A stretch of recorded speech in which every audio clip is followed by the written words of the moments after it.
wabarakatuh. Kami dari kelompok 6 ingin membuat video tentang air tanah. Sebelumnya, perkenalkan saya Kaila Secaneta. Saya Pramudia Ramadhani. Saya dari Sastro. Saya Siska Maria Putri Lubis. Saya Rafidatullah. Pengertian air tanah adalah air yang berada di bawah permukaan tanah dan tersimpan di dalam pori-pori tanah atau celah-celah batuan. Air ini berasal dari air hujan atau air permukaan yang meresap ke dalam tanah melalui proses infiltrasi. Air tanah merupakan salah satu sumber utama air bersih untuk kehidupan manusia, pertanian, dan industri. Udah. Yaitu memasuki ke ciri-ciri air tanah. Yang pertama, jernih atau tidak keruh. Air tanah yang baik harus jernih dan tidak memiliki partikel yang padat untuk membuatnya airnya keruh.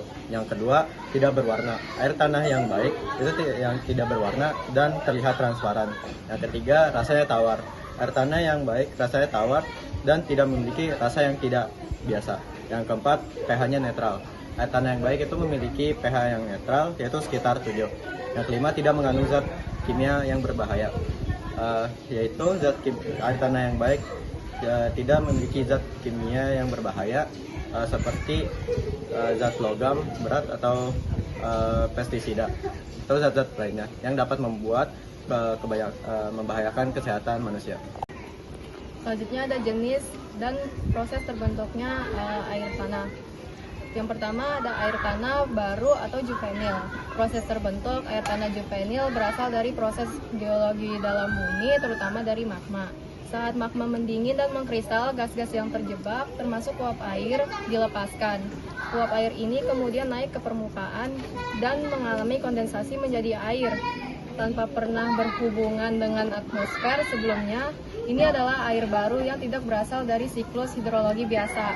Yang kedua ada air tanah meteor. Proses terbentuknya air tanah meteor berasal dari air hujan, salju, embun, dan es yang meresap ke dalam tanah. Ini adalah bagian dari siklus hidrologi di mana air atmosfer atau presipitasi masuk ke dalam tanah melalui infiltrasi menjadi cadangan di bawah tanah. Dan yang ketiga ada air tanah freatik. Proses terbentuknya air tanah freatik adalah air tanah yang berada di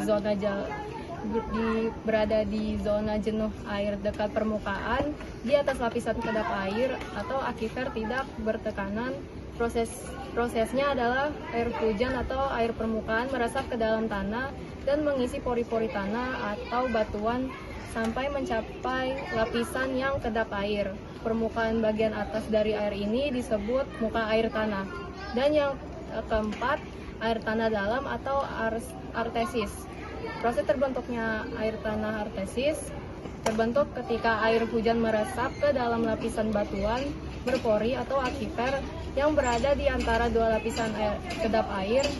Karena air terjebak di antara dua lapisan ini, tekanan meningkat. Bila lapisan ini dibor, air bisa menyembur keluar tanpa perlu dipompa karena tekanan alami. Ini yang disebut sumur artesis.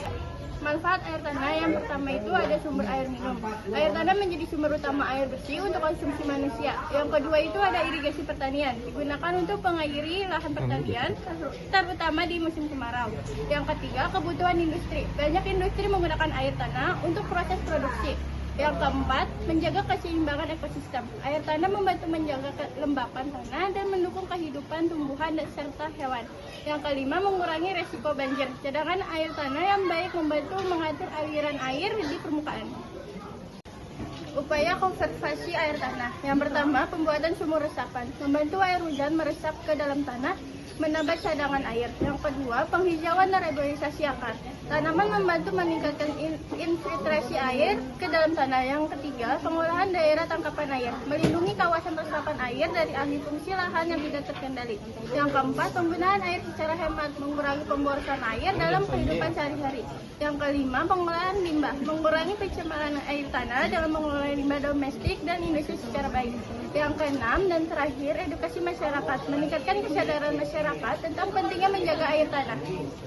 Peta tanah air biasanya menunjukkan letak akuifer seperti lapisan batuan kecil atau pasir yang menyimpan air, kedalaman air tanah, arah aliran air, serta kualitas air tanah, misalnya air tawar, payau, atau terkontaminasi. Untuk lokasinya, dataran aluvial dekat sungai besar, contohnya dataran Bandung dan dataran Palembang, lembah dan cekungan, contohnya cekungan Jakarta, serta daerah kars batuan kapur seperti di Gunung Kidul, air tanah yang ada di gua bawah tanah. Berita terkini atau fun fact. Menurut laporan 2024, lebih dari 2 miliar orang di dunia bergantung pada air tanah. Untuk keperluan sehari-hari di Indonesia, pengguna air tanah di Jakarta menyebabkan penurunan tanah hingga 10-15 cm per tahun, memperparah resiko banjir.